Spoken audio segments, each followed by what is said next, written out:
3 p.m. Today is October 2023. Ako si Relax sa part 1. Afternoon issues ng Mali Vlog.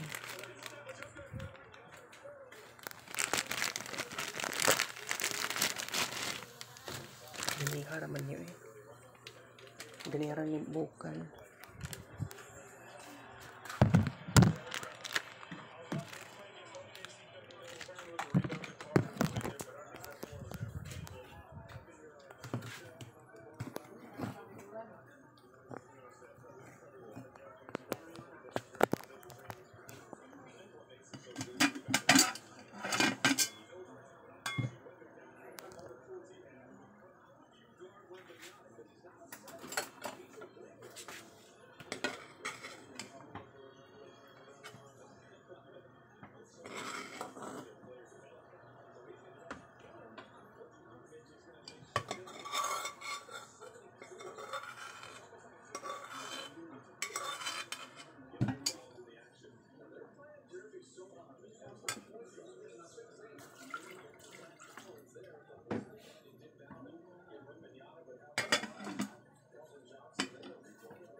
Sa atong kids paint na ay cross. Na siya cross, diba? Para rin to sa kids paint assumption. Kaya lang, karon na po ko ni balik sa vlog. Tapos timing ko na maluto. Kaya na. Napagod sa angkol bal na side. Nasa angkol bal.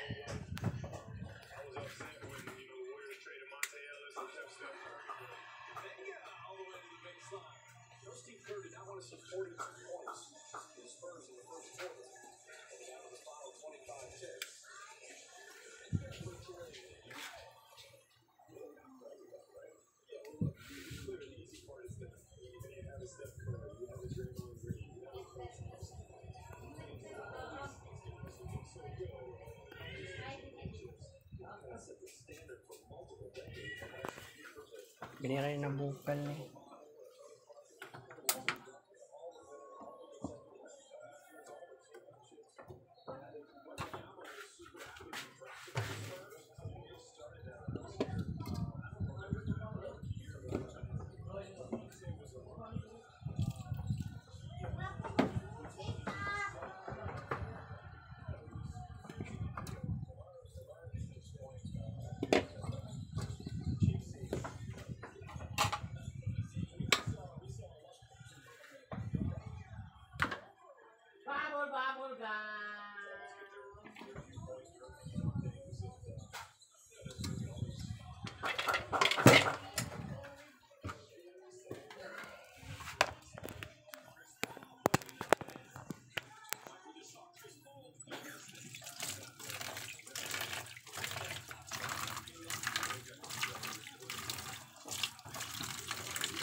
CR lang ko. Tabi.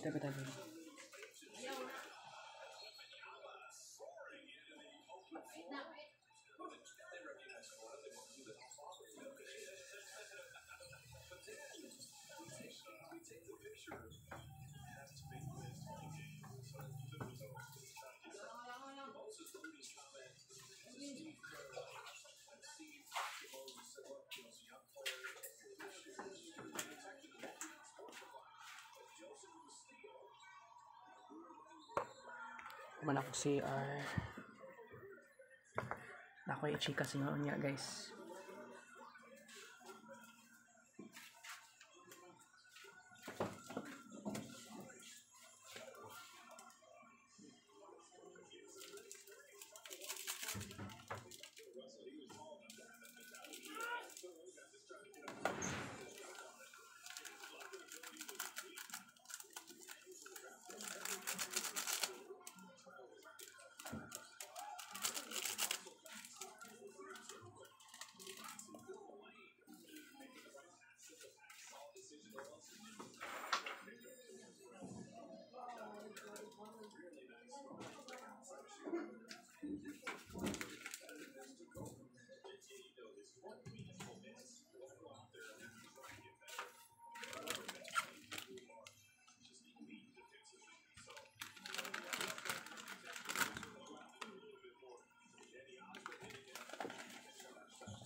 Okay, mato ko kwarto guys.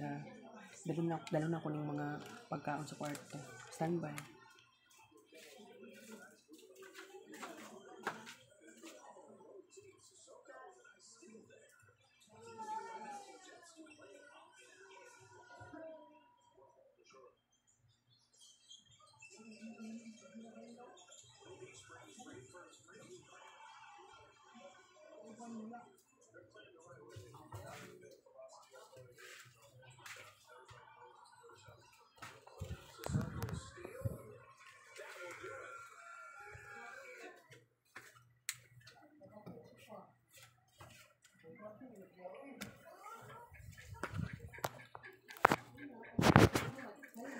Nag-ulan.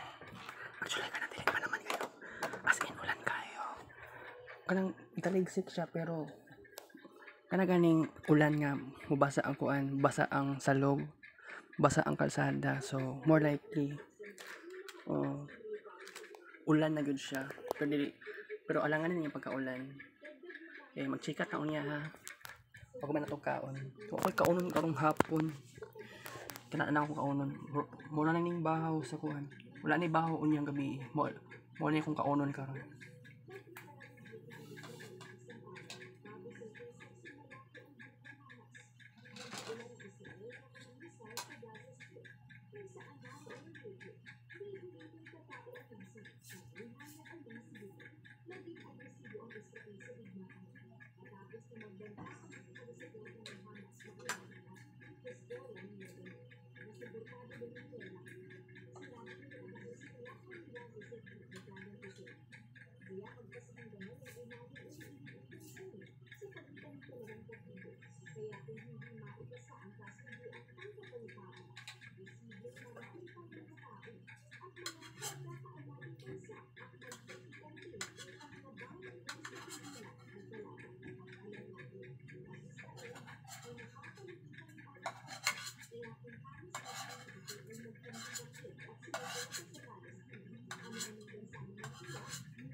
Tulok ko siya kanon. Tulok ka tinidor.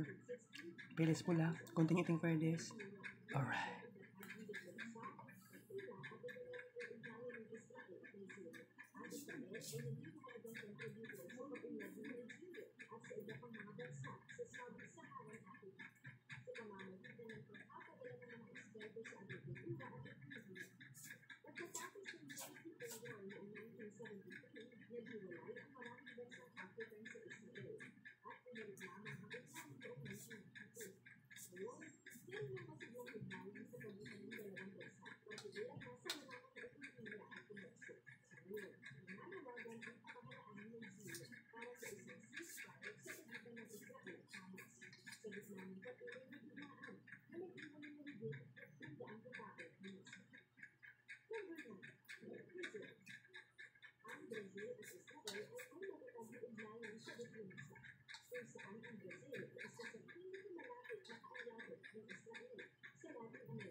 Kinilala ng bansang ito ang Israel noong 1949 at simula noon ay nanatili ang magandang ugnayan sa pagitan nila.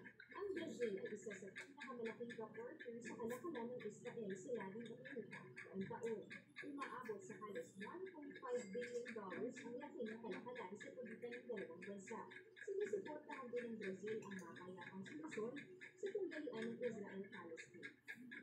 7 kabuk tinidor.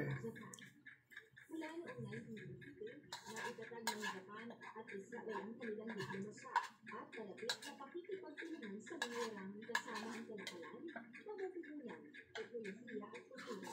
Isinusulong din ng Japan ang seguridad sa katatagan ng Israel sa rehiyon at patuloy na sumusuporta sa karapatan ng Israel na ipagtanggol ang sarili laban sa terorismo. Nagtutulungan ng dalawang bansa sa mga Isa kutsara. teknolohiya, cybersecurity at pamamahala ng kalamidad. Noong isang taon lamang ay ipinagbilang ng Japan ang 70th anniversary na ugnayang Japan-Israel. Number 7. France. Noong 1949, 10 kabuk tilap. France ang unang bansa sa Europe na kinilala ang Israel at naging mahalagang kaporter sa proseso ng kapayapaan sa gitnang sila. Bilawig guys, ako ng hugasan na. Don't be worried. 4 p.m. Basta guys, kining atong kids paint na cruise. Butang na ito na cruise. Okay? Kids paint, last session. Para sa kapayapaan nito. Namakailan lamang sa kabila ng mga pro-Palestine rallies sa bansang France, ipinatupad ng Interior Minister Gerald Darmanin ang pagpaan o pagpapatigil ng ilang representasyon ng Palestine sa bansa para sa pagpapanatili ng public order. Marami naman ang tumilig sa dito. Ang pagpapatigil sa rally ay ang pag-atake sa karapatang sibil ng mamamayan nito. Number 6. Australia. Ang Australia at Israel ay may matagal ng ugnayan sa diplomasya, kung saan ang Australia ay isa sa pinakamalapit na kaalyado ng Israel sa rehiyon ng Asia-Pacific. Isang bansa sa mga unang kumilala sa Israel noong 1929 at sumusuporta sa karapatan nito na magkaroon ng sariling pagkiral at depensa, kasama ang Australia sa iba't ibang usapin, kasama ang kontra-terorismo, kalakalan at inobasyon. Sa gitna ng digmaan ngayon, plano sana ng Australia ang pagpapalipad ng dalawang eroplano papunta sa Israel upang iligtas ang mga residente ng Australia na naipit sa digmaan. Ngunit dahil sa takot dahil sa mas lumalalang digmaan at narakasan, hindi ito natuloy. Patuloy pa rin naman ang pakikipag-ugnayan ng bansa upang ligtas na maiuwi ang mga residente nito. Number 5. India. Ang India ay isa sa pinakamalaking kaalyado sa kalakalan ng Alright. Israel. Nakapagtatag ng malapit na 1020. Total number of kids paint pictures, part 1, afternoon edition series. Gracia. Waiting.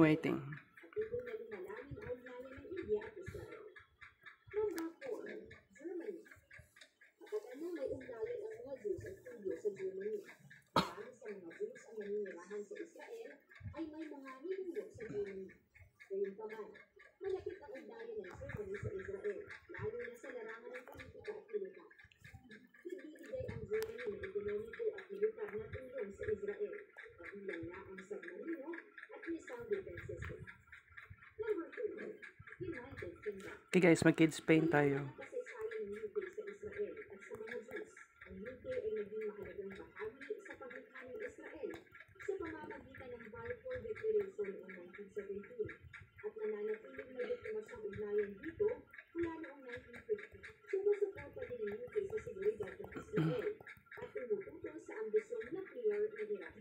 Sa kabila ng mga pagtatalo, karaniwan ang itinuturing na magkaibigan ng UK at Israel. Number 2, Canada.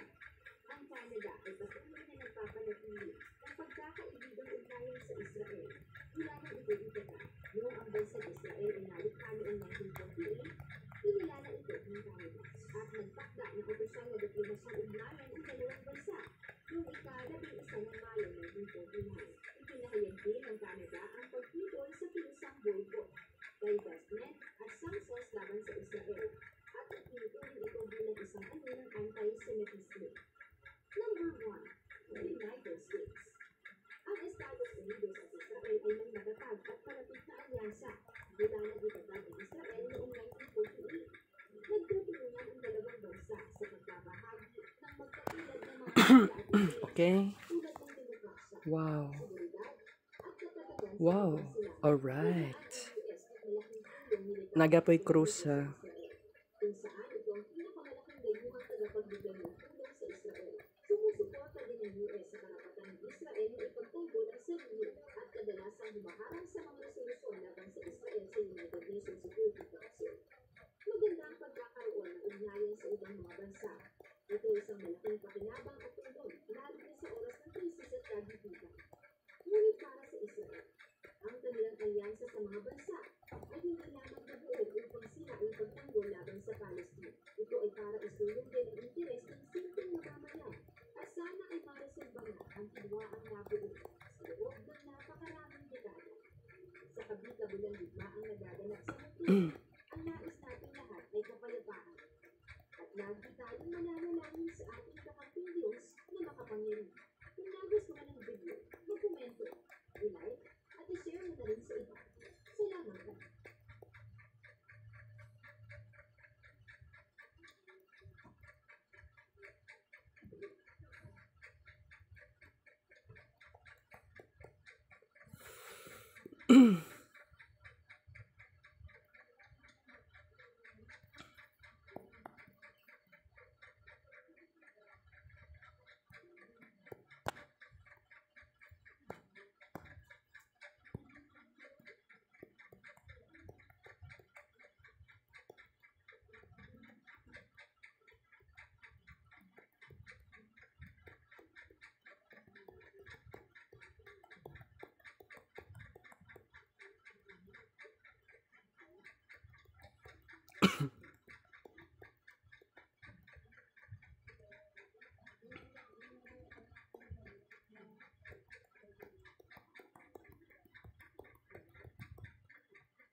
Nagsimula ang pelikula sa gera ng Toba Fushimi. Naglalaban ang pagitan ng Shogunate at mga rebelde. Gusto ng mga rebelde na papansikin ang kasalukuyang gobyerno para ibalik ang kapayapaan sa Japan at paunlarin ang buhay ng mga tao. Naglaban ang dalawang pagitan at maraming namatay sa parehong pagkat. Di nagtagal ay sumuko na ang Shogunate at nanalo na ang mga rebelde sa gera. Bago tuluyang matapos ang gera ay gusto ng Shogunate commander na si Saito Hajime na labanan si Himura Kenshin. Si Kenshin ay kilala rin bilang Bakusai o mamamatay tao sa wikang Tagalog. Kinama ni Saito si Bakusai pero hindi niya ito tinanggap at tuluyan ang tinalikuran ng buhay bilang assassin at iwan niya ang kanyang espada. Matapos ang ilang oras ay nagkaroon ng malay ang isang samurai na nagnangalang Udo. Naglakad siya at pinulot ang espada ni Watasai. Lumipas ang 10 taon na imulat na ang bansang Japan at lumangga na ang buhay ng mga tao. Pinamumunuan na rin ito ng mabuting emperor na si Arinoto Yamagata. Kaso lang ay merong drug lord sa lugar na nagnangalang Takeda Kamiyo. Yumaman siya sa pagbibenta ng rare na opium sa mga mamamayan. Wala na siyang kaagaw sa business na ito matapos ng Wow. ang mga tao na gumawa ng opium maliban sa magandang babae na si Lugumi. Kinabukasan ay nag-imbestiga ang mga pulis na pinamumunuan ni Saito. Natagpuan nilang patay ang isang undercover na pulis. Ang buong scene ay pinagpapang kanagawa ni Watasai. Ngayon pa man alam ni Saito na hindi ganito mabaho ang tunay ni Watasai. Nakita ni Kenshin ang wanted poster ng peking Watasai. Isang serial killer na nagpapanggap bilang siya. Biglang sumipot ang babae na nagnangalang Kaoru. Si Kaoru ay may matinding galit sa taong nasa poster dahil pinaslang nito ang kanyang tatay at siniraan ang kanilang dojo. Inakala ni Kaoru na si Kenshin ang nasa wanted poster kaya naman ay natapos siya ni Kaoru ngunit madali lang siyang nakailat.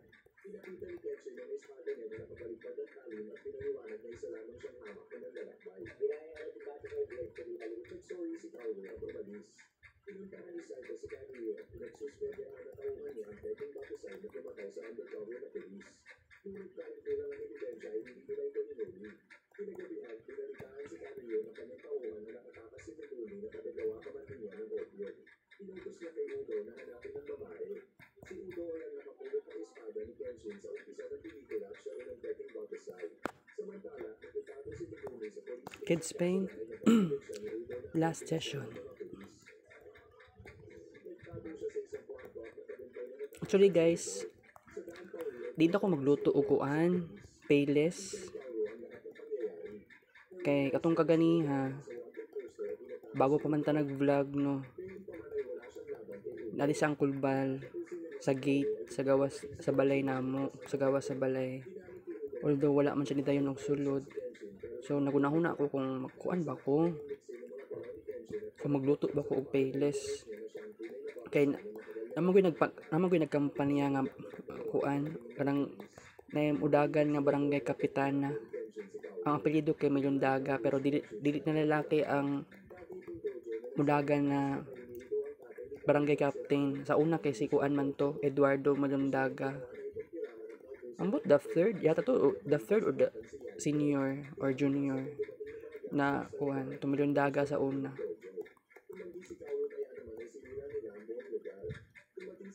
Basta kuan lahi na karon ng mudagan na pagkabarangay kapitan na Mayondaga gyapon ang apelyido. And by the way, sa Angkulbal ato nisunod siya, niuban siya sa kanang kanaganing kampanya gani kaniha. Amot si may tabo ani unya kay mura bag kuan na ay na murag na ay magkampanya gapon unyang gabi siguro same atong sa una dugay na magkaayo ang barangay election no. First time yun ako ni maka boto. First time kini sa kuha. Pero by the way guys, di na ako magluto no. Yatin kaayo kay kana ganing time ganiha lagot lang ko. Giabrihan ako ni pero diri pa siya bali diri lang nabanda na cut.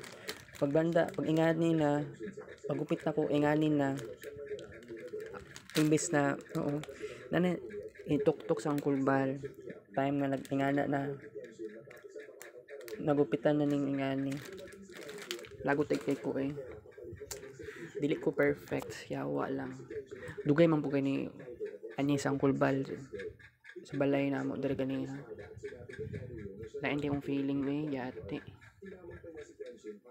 wala ko ganahi bitaw nako'y pagka-perfectionist, nako'y pagka-secretive. Sa ingani nga kining special edition, special vlog. Giamin na ako nga di ko ganahan na di ko ganahan niya na ay something mali ang special vlog na ako. So ngayon ko lang inaamin yon. So kining kuan na to vlog, the payless, extra big, extra hot flavor. karon lang yun na vlog or video 4 na siyang kulbal dire. Sa video 1, video 2, and video 3 wala siyang kulbal. Katong nag video 1 ta na akong mama na time naa sa kwarto niya. Wala ko niya nakita nga nagkaon og payless na ako sa sala set. So video 1, video 2, and video 3 na ako sa sala set nagkaon. Karon lang sa video 4 nagkaon sa kwarto. Lain pa ba kaayo nga ilugon pa na ako ang gilingkuran niyang kulbal na bangko. Lain kaayo. That's why nagchika-chika ko sa inyo karon about ani. Di ko gusto magluto. Nagduha-duha ko. Makabisit pero sige lang, may perfectionist to kaayo ko. Mao lang ni ilikay na ako sunod. Wala gyud perfect. Makana sa kulbal. Punong-puno siya ng imperfections and unexpected situations. Something like mawisit ka. I have no choice. Pero by the way, special vlog mo na to ni karon, so ako ning hugasan. Okay. Standby kay matusok ko kusina.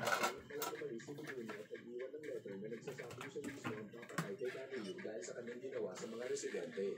Pagtagumpay na napasok ni Megumi ang mansyon ni Canrio na inakalang gusto niya ulit magtrabaho bilang tagagawa ng opio. Bigla siyang inatake ni Megumi ngunit pabilis siyang nasagip ng kanyang mga tauhan. Dahil dito ay sinaktan niya si Megumi. Dumating sila Kenshin sa lugar at inutusan naman ni Canrio ang sandamakmak niya mga tauhan para pigilan ng dalawa. Nagkaroon ng matinding laban at kahit dalawa lang sila ay matagumpay pa rin nilang naubo sa mga tauhan ni Canrio. Pinasok nila ang mansyon at karangin sila nila Kane at Belucci. Pinapahan ni Sanos kay si Belucci sa pangalan nila para naman ni Walay brand. Sa huli ay nagawang talunin ni Sanos kaya ang kanyang kalaban. Si Kenshin naman ay natalo rin si Kane.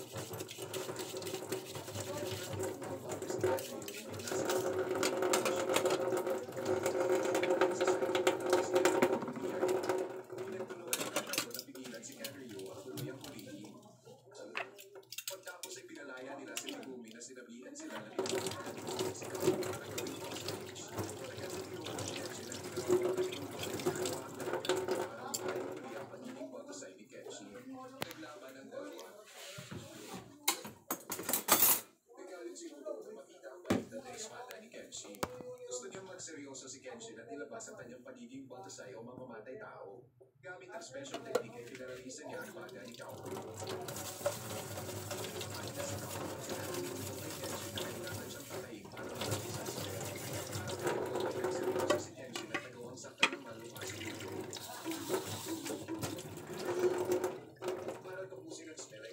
Sana niya si Udo nang biglang sumigaw si Kaoru. Nagawa niyang pumawala sa spell dahil lang sa kanyang kagustuhan na pigilan si Kenshin sa pagbalik sa kanyang pagiging pag-isay. Kaya naman pinag-ulan ni Kenshin na pagiging balikat ni Udo para hindi na siya muling makagamit ng espada. Dahil dito ay mas pinili ni Udo na paslanin ang kanyang sarili. Pagtapos ay bigyan ni Kenshin si Kaoru at bumalik sa kanya. Sa huling eksena ay makikita masaya na si Kenshin sa kanyang bagong buhay kasama ang mga tao na nagap siya sa kabila ng kanyang mga kasama.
Basa kayo.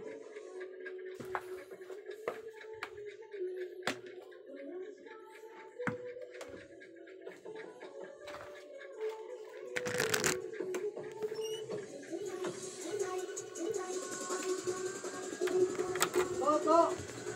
Pwede na itong baby Sprite kung pa orange. Pero yan, Jay. Oo.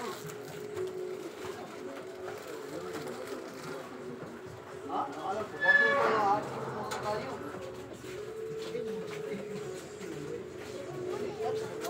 Alam mo kayo,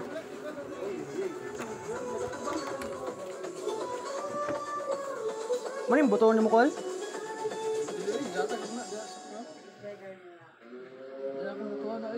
Ano man?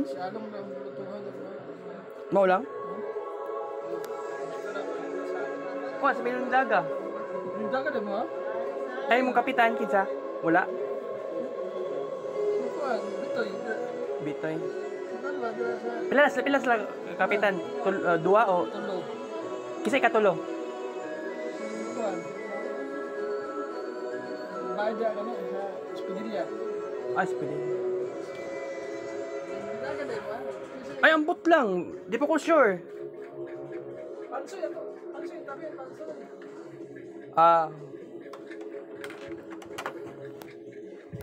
So, ang giisgutan naman ng kulbal about sa barangay election kasi butuhan.